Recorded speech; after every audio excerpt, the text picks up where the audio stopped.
যখনই ভাবি যে না আজ থেকে ডায়েটটা শুরু করব মেনটেন করব তখনই কোনো না কোনো নিমন্ত্রণ চলে আসে। এই দেখুন সেদিনই ছিল আমার এক বন্ধুর রিসেপশন পার্টি, খুব ক্লোজ বন্ধু। তো ভাবলাম যাই খেয়েই আসি। প্রথমে কি কি ছিল বলে দিচ্ছি। কচুরি ছিল একটা, ভিতরে ভীষণ সুন্দর একটা পুর ছিল, তার সাথে চানা মশলা ছিল, দারুণ লেগেছে খেতে লেবু চিপে। তারপর ছিল সোনা মুগের ডাল, আর তার সাথে ছিল গরম গরম বেগুনি। দারুণ লাগলো, এটা তো বিয়েবাড়ির একদম জম্পেশ খাবার হয়, তাই না? তারপর চলে এসেছিল মাছের ঝোল, কাতল মাছ। আর হ্যাঁ, আমি কিন্তু বেগুনি বেশ কয়েকটা নিয়ে খেয়েছি। পাশ দিয়ে আবার দিয়ে দিল ফ্রাইড রাইস। ওই আর কি করা যাবে, খিচুড়ি করে খেলাম সব মিলিয়ে। তারপর ছিল পাঁঠার মাংস।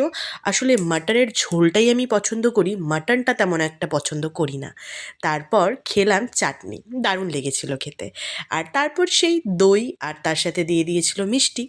আমি কিন্তু দারুণভাবে খেলাম।